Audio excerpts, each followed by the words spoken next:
అంటే ఇవాళ మీలో చూస్తున్న ఉత్సాహం గమనిస్తుంటే రేపు రాబోయేటటువంటి శాసనసభ సాధారణ ఎన్నికల్లో కాంగ్రెస్ పార్టీ విజయాన్ని ఎవరు కూడా ఆపలేరని చెప్పని ఈనాడు సభాముఖం మనం చేస్తామని చెప్పంటూ నేను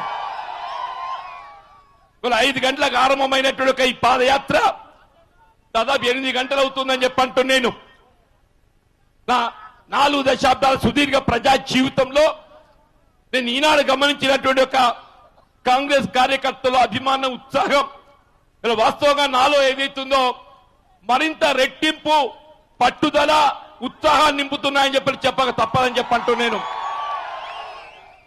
వల్ల ఎన్నికల్లో గెలుపు ఎవరిది అనేది ప్రధానం కాదు, ప్రజాసేవయే ప్రధానం అని చెప్పంటూ నేను వీళ్ళ కాంగ్రెస్ పార్టీ ఆనాడు ఉమ్మడి రాష్ట్రంలో ఏ తెలంగాణ రాష్ట్ర ఏర్పాటుతోని వీళ్ళ తెలంగాణ ప్రాంతం మరింత అభివృద్ధి పదంలో పయనిస్తుందనే ఒక భావనతోని ముఖ్యంగా మా విద్యార్థులు నిరుద్యోగ యువత ఆత్మత్యాగాలు ప్రాణ బలిదానాలతో ఏదైతుందో వీళ్ళ కేంద్ర ప్రభుత్వం చలించి మన నాయకురాలు సోనియా గాంధీ గారు ఏదైతుందో తెలంగాణ రాష్ట్రాన్ని ఏర్పాటు చేయబడటం మనకందరూ తెలిసిందని చెప్పంటున్నాం.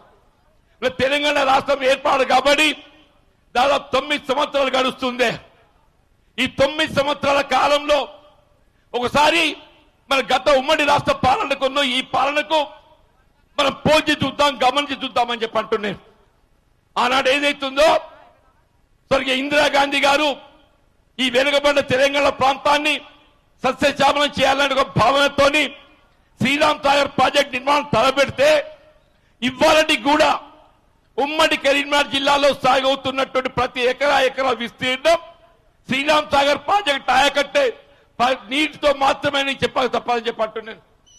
రాష్ట్రం ఏర్పడిన తదుపరి ఏ ప్రాణహిత చేవల ప్రాజెక్టుకు పునరాకృత అనే నెపంతో కాళేశ్వరం ప్రాజెక్టుగా మరి పేరు మార్చడం జరిగిందో మరి ఉమ్మడి రాష్ట్రంలో కేవలం 38,000 కోట్లతో 16 లక్షల ఎకరాలకు సాగునీటిని అందింపేయాలని చెప్పి తలస్తే వీళ్ళ కాళేశ్వరం ప్రాజెక్టు కేవలం 2 లక్షల ఎకరాలు మాత్రం ఆయకట్ట చూపెడుతూ 1,20,000 కోట్లు చెప్పట్టు 1,20,000 కోట్లు అంటున్నా. దాదాపు 80,000 కోట్లు కేవలం కాళేశ్వరం ప్రాజెక్టుతో వాళ్ళు అప్రూవల్ ఎట్లా జరిగిందని చెప్పి అంటున్నా. ఈ 8 సంవత్సరాల కాలంలో రాష్ట్రం సాధ్య పురోగతి ఏమైనా ఉన్నది అని చెప్పంటే రాష్ట్రం ఏర్పడ్డ నాడు తెలంగాణ ప్రాంత అప్పుల వాటా 60,000 కోట్లుంటే ఇవాళ అది 5,25,000 కోట్లకు చేరుకుందని చెప్పి అంటున్నా. 5,25,000 అంటే పుట్టబోయే ప్రతి తెలంగాణ బిడ్డ కేవలం రాష్ట్రంలో చేసిన అప్పు ప్రతి పౌరుడి మీద 1,25,000 రూపాయల ఆర్థిక బాధ పడుతుందని చెప్పక తప్పని చెప్పి అంటున్నా. దయచేసి గమనించండి. తెలంగాణ రాష్ట్రం ఏర్పడిన తదుపరి సాధించిన ప్రగతి రాష్ట్రాన్ని అప్పులోబులు నెట్టడం తప్ప వేరేం లేదు అని చెప్పంటున్నాను. వీళ్ళ కరీంనగర్ జిల్లా అలా ఉమ్మడి కరీంనగర్ జిల్లా యావత్ తెలంగాణ ప్రాంతంలోనే ఒక గుర్తింపు పొందినటువంటి జిల్లాగా చెప్పంటున్నాను. అన్నాడు ఎడ్యుకేషన్ హబ్ గా మన జగిత్యాల ప్రాంతం ఏదైతున్నదో మన మెడికల్ కళాశాల ఏర్పాటు చేస్తామని చెప్పంటుండే నాకు ఆశ్చర్యం కలుగుతుంది. ఇలా రాష్ట్రంలో 33 జిల్లాలు ఉంటే జిల్లాకో మెడికల్ కళాశాల ఏర్పాటు చేస్తామని చెప్తున్నారు. అందులో భాగంగా జగిత్యాల జిల్లాకు ఒకటి వచ్చింది. అంతే తప్ప జగిత్యాల ప్రత్యేకత ఏం లేదు కదా. కానీ ఆనాడు మొత్తం తెలంగాణ ప్రాంతంలో ఒక్క జేఎన్టీయూ కళాశాల ఏర్పాటు చేస్తే అది జగిత్యాల ఏర్పాటు చేసింది. అలాగే మొత్తం తెలంగాణ ప్రాంతంలో ఒక వ్యవసాయ కళాశాల ఏర్పాటు చేస్తే జగిత్యాల ఏర్పాటు చేసింది. అలా మొత్తం తెలంగాణ ప్రాంతంలో నిరుద్యోగ యువతకు ఏదైతుందో శిక్షణకు సంబంధించి నాక్ శిక్షణ శిబిర కార్యాలను ఏర్పాటు చేస్తే అది జగిత్యాల ఏర్పాటు చేసామని చెప్పండి. అంతేకాదు పెద్ద రత్నాకర్రావు గారు శాసనసభ్యుడిగా ఉండి మంత్రిగా ఉన్నాడు. కొరుటలో ఏదైతుందో పశు వైద్య కళాశాల ఏర్పాటు చేయాలని చెప్పని మొత్తం తెలంగాణలో ఒక పశు వైద్య కళాశాల ఏర్పాటు చేస్తే అది కొరుటలో ఏర్పాటు చేసామని చెప్పండి. కరీంనగర్ జిల్లా కేంద్రంగా శాతవాహన యూనివర్సిటీ ఏర్పాటు చేసామని చెప్పంటున్నాను. ఇవాళ మీరు మొత్తం జిల్లాకు మెడికల్ కళాశాల ఏర్పాటు చేస్తే నేను జగిత్యాలలో మెడికల్ కళాశాల ఏర్పాటు చేస్తానని చెప్పండి ఏమన్నాలే మిమ్మల్ని పోనీ మెడికల్ కళాశాల ఏర్పాటు చేయని సంతోషం. అసలు మెడికల్ కళాశాల ఎందుకు కోరుకుంటాము? వైద్య సదుపాయాలు మెరుగవుతామని చెప్పని. ఈ సంవత్సర కాలంలో జగిత్యాల ప్రభుత్వ ఆసుపత్రిలో ఏమైనా వైద్య సదుపాయాలు మెరుగైన ఒకసారి గమనించండి చెప్పంటున్నా. మీరు ఆశ్చర్యపోతున్నా, ఇవ్వాలని కూడా జగిత్యాల ప్రభుత్వ ఆసుపత్రిలో కంటి ఆపరేషన్ లేదు, పంటి ఆపరేషన్ లేదు. మరి అదేం దురదృష్టము? కంటి ఆపరేషన్ కావాలంటే ప్రైవేట్ దగ్గరికి పోవాలి, పంటి ఆపరేషన్ కావాలంటే ప్రైవేట్ దగ్గరికి పోవాలి. యూరాలజీ లేదు, నెఫ్రాలజీ లేదు, న్యూరాలజీ లేదు. మరి ఉన్నదేంద్ర అంటే మరి చివరికి ఏదైతుందో మాతా శిశు సంరక్షణ కేంద్రంలో వెంటిలేటర్ సదుపాయం కూడా లేదు. వెంటిలేటర్ సదుపాయం అని చెప్పంటున్నాడు. ఏంటిరా అంటే నేను జగిత్యాల మెడికల్ కళాశాల ఏర్పాటు చేసిన. నువ్వు సాధించింది ఏంటి అని చెప్పి అడుగుతున్నావు. సాధించింది ఏంటి అని చెప్పంటున్నా. నేను గర్వంగా చెప్పగలుగుతా. నేను జగిత్యాలంటేనే జీవన్ రెడ్డి, జీవన్ రెడ్డినే జగిత్యాలని చెప్పంటున్నాను. ఆ విధంగా జగిత్యాలు తీర్చిదిద్దిన ఘనత మన జీవన్ రెడ్డి అని చెప్పంటున్నాను. ఆనాడు 2009లో జగిత్యాల పట్టణానికి సంబంధించిన నిరుపేద వర్గాలకు ఇల్లు లేని వారి కింద నిర్మాణ స్థలం కేటాయింపు చేసి ప్రభుత్వ పరంగా 4000 ఇళ్లు నిర్మాణం చేయాలని చెప్పని హౌసింగ్ స్కీమ్ మంజూరు చేపిస్తే 8 సంవత్సరాలు 9 సంవత్సరాల తర్వాత, 9 కాదు 14 సంవత్సరాల తర్వాత ఆనాడు మనం ఆరంభించిన 4000 ఇండ్లు ఏదైతుందో వాటి స్థానే వాటిని నిర్మూలించి డబుల్ బెడ్రూమ్ ఇల్లు కడుతున్నా అని చెప్పని గొప్పగా చెప్తున్నాయి చెప్పంటున్నా. ఈ డబుల్ బెడ్రూమ్ ఇల్లు ఎప్పుడు మంజూరైంది? 2018 ఎన్నికల కంటే ముందు ఆనాడు జీవన్ రెడ్డి గారి శాసనసభ్యుడిగా ఉన్ననాడు. నువ్వు నిజంగానే ఈ 4 సంవత్సరాలలో నువ్వేమైనా డబుల్ బెడ్రూమ్ ఇల్లు మంజూరు చేపిస్తే అది నీ ఘనత, నీ ఖాతాలు వేసుకో. 2018 కంటే పూర్వం మంజూరైన ఇండ్లు ఏదైతుందో అది నీ ఖాతాలు ఎట్లొస్తుంది? నాకు ఆశ్చర్యం కలుగుతుందని చెప్పంటూ నేను ఇవాళ ఏదైతున్నదో పోయిన ఓటప్పుడు ఏం చెప్పిండయా? ఇదే యావరోడు, ఇదే యావరోడు జీవన్ రెడ్డి ఏం చేసిండు? నేనైతే 4 నెలల 100 ఫీట్ల రోడ్డు చేస్తానడయా. 4 నెలలు కాదు, 4 సంవత్సరాలు గడిచింది. ఇవ్వాలనికి ఆ 100 ఫీట్ల రోడ్డు ఏదైతుందో కేవలం ప్రభుత్వ కార్యాలయాలు మినహా ఎక్కడేసే గొంగడి అక్కడే ఉన్నదన్నట్టు ఏదైతున్నదో అట్లే ఉన్నదా లేదా చెప్పండి. నేను అడుగుతున్న విద్యావంతుల మేధావులను అలాంటి జీవన్ రెడ్డి చేయలేకపోయిన పేర్కొన్న 100 ఫీట్ల రోడ్డు ఈ రాష్ట్రంలో నీ ప్రభుత్వం ఉన్నది, నీ అధికారం ఉన్నది. నువ్వు 100 ఫీట్ల రోడ్డు ఎందుకు అమలు చేయలేకపోతున్నావు అని చెప్పి అంటున్నాను. ఇవాళ ఈ 100 ఫీట్ల రోడ్డు అమలు చేయలేకపోవడం కాదు, పాపంగా చుట్టుపక్కల గ్రామాల్లో ఏం పాపం చేసిందయ్యా?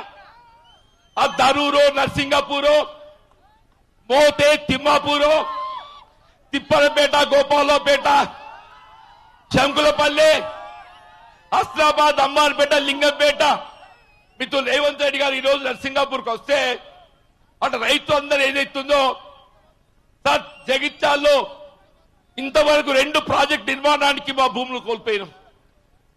అసలు జగిత్యాల పట్టానికి సంబంధం లేకుంటున్నటువంటి యొక్క మా గ్రామాల పల్లె సీమలపై కన్నేసి మా గ్రామాలను పట్టణానికి ఆ సంబంధం లేకున్నా కానీ రిక్రియేషన్ జోన్, ఇండస్ట్రియల్ జోన్, ఇది ఆశ్చర్యం చెప్పంటున్నా. నేను అడుగుతున్న పరిశ్రమలు ఎక్కడ పెట్టాలన్నాయా? నివాసిత ప్రాంతాలకు ఏదైతుందో ఒక 50 కిలోమీటర్ల దూరాన్ని పెట్టాలి. అటువంటిది ఏదైతుందో వీడికి అంతా ఆమల దూరంలో కిలోమీటర్ దూరాన తిప్పలపేట, హస్నాబాద్, లింగంపేట, అమ్మారిపేట నువ్వు పరిశ్రమలు నెలకొల్పితే ఆ కాలుష్యం ఎవరి మీద పోతుంది? ఈ ప్రజానికం ఇది పోదానే? దయచేసి గమనించండి చెప్పంటూ నేను. వాళ్ళు ఏదైతుందో వీళ్ళ జగిత్యాల పట్టణాన్ని తీర్చిదిద్దడంలో భాగంగా నిరుపేదలకు అండగా నిలవడం ఏదైతుందో ఇవాళ ధ్యేయం లక్ష్యం అని చెప్పి మనం చేస్తామని చెప్పంటూ నేను. నా జీవితం ఉన్నంత వరకు ఈ ప్రాంతంలో ఉన్న దళితులు, బలహీన వర్గాలు, అల్పసంఖ్యాక వర్గాలు, మా ముస్లిం క్రిస్టియన్ సోదరులు, మా ఆడబిడ్డలకు అండగా నిలవడం నా బాధ్యత భావిస్తా అని చెప్పంటున్నాను. వీళ్ళ దళిత బంధు అంటున్నాడే మిత్రుడు. నేను అడుగుతున్నా, నేను దళిత బంధు ఎక్కడికి వెళ్ళి ఇస్తున్నావే నువ్వు? దళితులకు ఏది ఎత్తుందో ఎస్సీ స్పెషల్ డెవలప్మెంట్ ఫండ్ క్రింద కేటాయింపు చేయబడ్డ ఒక నిధులు, క్యారీ ఫార్వర్డ్ చేయబడ్డ నిధులు, దాదాపు 30,000 కోట్లు అన్స్పెంట్ అమౌంట్ వీళ్ళ కేసీఆర్ ఖజానాలో ఉంటే దళితులకు జవాబు చెప్పుకోలేక నేను 10 లక్షలు దళిత బంధు ఇస్తా అంటుండే. ఇలా 22-23 ఆర్థిక సంవత్సరంలో నువ్వు ఆనాడు ఏదైతుందో 1,700 మంది దళితులకు ప్రతి నియోజకవర్గంలో దళిత బంధు ఇస్తా అని చెప్పి అంటున్నావు. నేను అడుగుతున్నా మా మిత్రులు కొప్పులీశ్వర్ గారిని, నువ్వు సాంఘిక సంక్షేమ మంత్రిగా ఉన్నావు కదా, ఇలా జగిత్యాలే గాని ధర్మపురి నియోజకవర్గమే గాని తెలంగాణ రాష్ట్రంలో 22-23 ఆర్థిక సంవత్సరంలో నువ్వు ఎన్ని దళిత బంధు స్కీమ్స్ అమలు చేసావో ఒక శ్వేతపత్రం ప్రకటించవే అంటూ నేను. ఇవాళ మళ్ళీ 3 లక్షలు పెట్టి ఇల్లు కట్టిస్తా అంటున్నాడయా. ఆనాడు 2014లో 5 లక్షల రూపాయలతోనే డబుల్ బెడ్రూమ్ ఇల్లు కట్టిస్తా అన్నాడు. ఇలా నిర్మాణం ఏమో రెట్టింపు అయిపోయింది. 5 లక్షలకి 10 లక్షలు కావాలి. అది పోయి నేను 5 కడ 3 ఇస్తా అంటాడు. 5 చూడున్నట్టు తమాషా. ఆ 3 ఇస్తున్నారా అని అంటే నేను గత సంవత్సరం 3 లక్షల నియోజకవర్గానికి 3,000 ఇండ్లు ఇస్తా అని చెప్పని ఇంతవరకు ఒక ఇల్లు ఇవ్వలేదని చెప్పండి. మళ్ళగడే 3,000 కథ చెప్తున్నాడు, మళ్ళగడే 3,000 కథ చెప్తున్నాడు. ఇలా సమాజంలో 50% పైన మా బలహీన వర్గాలు ఉన్నారు. పొన్న ప్రభాకర్ అన్న ఇలా గడిచిన 4 సంవత్సరాలలో బీసీ కార్పొరేషన్ ద్వారా స్వయం ఉపాధికి సంబంధించి ఏ ఒక్క నిరుద్యోగ యువతకు ఏదైతుందో ఒక్క స్వయం ఉపాధి పథకం కూడా అమలు చేయని రాష్ట్రం ఏదైనా ఉందనంటే మొత్తం భారతదేశంలో కేవలం తెలంగాణ రాష్ట్రం మాత్రమే చెప్పంటున్నాను. వీళ్ళ బలహీన వర్గాల ఓటు అడిగే నైతిక హక్కు నీకు లేదు అని చెప్పంటున్నాను. మా ముస్లిం మైనార్టీ సోదరులకు 12% रिजर्वेशन अमल करूंगा बोले साहब. हमारा लोग समझे कांग्रेस तो 4% दिए, अगर तेलंगाना हुकूमत आए तो 12% देते बोल के हमारा लोग भी भटक गए. आखिर में क्या हुआ साहब? क्या 12% दिए क्या? अब तो वही 4% है, वही 4% जो कांग्रेस की दौर में अमल में लाए तो 4%. उसी दरिया आप डॉक्टर बन रहे, इंजीनियर बन रहे. पर टीआरएस हुकूमत आने के बाद 4 से कम उसको 5% भी नहीं बने बोल के मैं बोलना चाहता हूं. मैं अगर इंशाअल्लाह कल के दिन कांग्रेस हुकूमत आए तो हर गरीब तबके को, हर ही गरीब तबके को, चाहे वो दलित होने दो, चाहे वो बीसी होने दो, चाहे माइनॉरिटी होने दो, आप लोग के साथ देना हमारी फर्ज समझते, हमारी जिम्मेदारी समझते बोलता हूं. मैं आज मैं ज्यादा वक्त नहीं लेते हुए, मैं तो हमेशा आपके साथ रहने वालों से हूं. मैं किसान हूं. నేను ఒక రైతు బిడ్డనని చెప్పంటూ నేను రైతుల కొరకు ఏదైతుందో ఆనాడు రైతుల కొరకు ఆనాడు మంత్రిగా ఉన్నానని చెప్తున్నాడే. వైఎస్ రాజశేఖర రెడ్డి గారు రుణమాఫీ ప్రకటిస్తే రుణమాఫీ ప్రకటించే నిధులు మాఫీ చేస్తున్న నిధులు బ్యాంకులో వేస్తే నేను అడిగిన కలెక్టర్ గారు సందీప్ కౌర్ సుల్తానియా వీళ్ళు ఇస్తూ చెక్లు ఇవి అమలైతే అని చెప్పి అడిగిన నేను. అమలు అవుతాయి, అమలు చేయించే బాధ్యత నాది అన్నాడు. ఇదే జగిత్యాల ఇండియన్ బ్యాంక్ అన్నాడు మోరపల్లి, తాటిపల్లి, చలిగల్ 5,000 చెక్లు ఇస్తే బ్యాంక్ ఏదైతే వాటి ఎన్కరేజ్ చేయకుంటే నేను మంత్రి ఉండి రైతుల పక్షాన బ్యాంకు ముందు నిరాహార దీక్ష చేసిన నేను రైతు పక్షపాతం చెప్పంటున్నాను.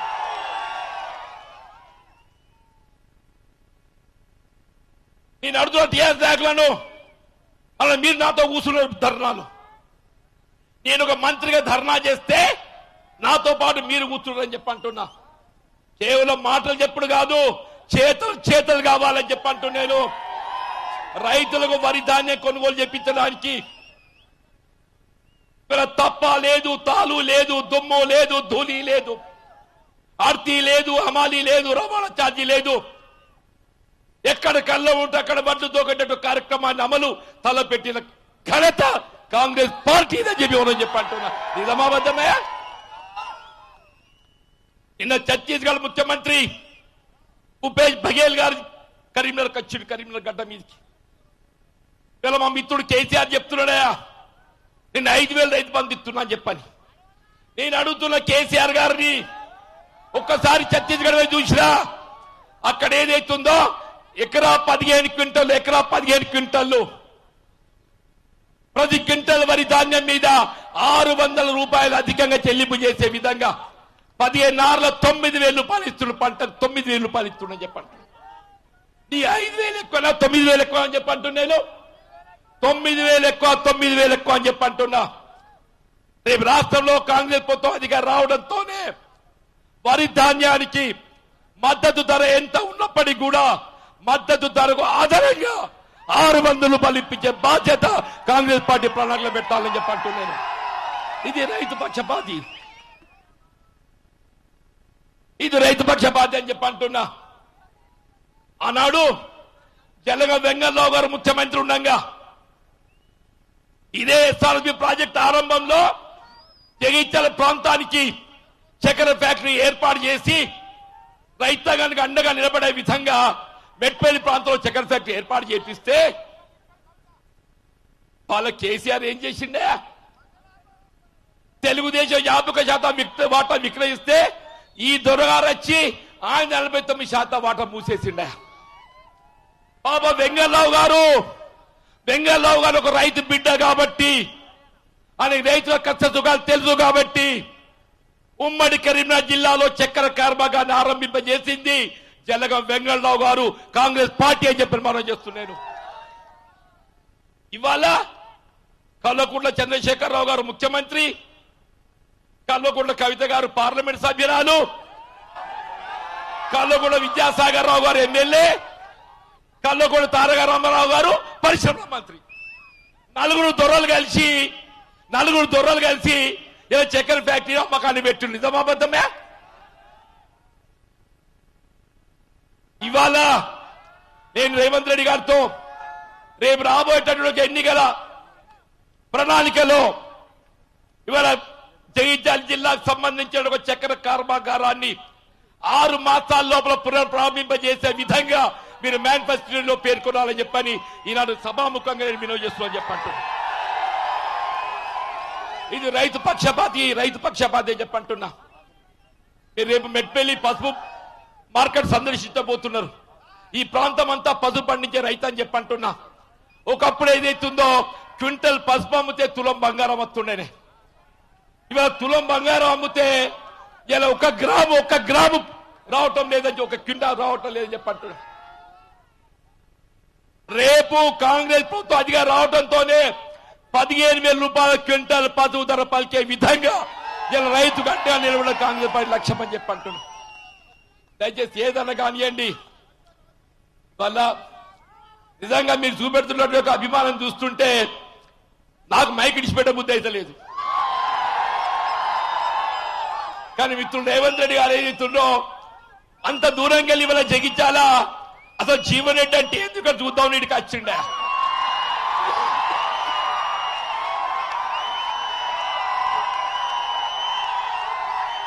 ఇలా మొత్తం తెలంగాణ రాష్ట్రంలో కాంగ్రెస్ పార్టీని జగిత్యాలాగా బలోపేతం చేసి రేపు రాబోయే ఎన్నికల్లో తెలంగాణ రాష్ట్రంలో కాంగ్రెస్ పార్టీ విజయ పతాకాన్ని ఎగరవేయడం ఏదైతుందో ప్రతి కాంగ్రెస్ ఖాతా లక్ష్యం అని చెప్పని నేను మనవి చేస్తూ సెలవు తీసుకుంటున్నా. జై హింద్, జై కాంగ్రెస్. హాయ్ ఫ్రెండ్స్, మా టుడే టుమారో యూట్యూబ్ ఛానల్ చూస్తున్నందుకు చాలా థ్యాంక్స్. మరిన్ని లేటెస్ట్ వీడియోస్ కోసం వెంటనే సబ్స్క్రైబ్ చేయండి. అలాగే ఈ బెల్ ని కూడా రింగ్ చేసేయండి. మా నోటిఫికేషన్స్ అన్ని మీ మొబైల్లో వస్తాయి. అలాగే మా వీడియోస్ మీకు నచ్చితే లైక్ చేయండి, షేర్ చేయండి, నచ్చకపోతే కామెంట్ చేయండి.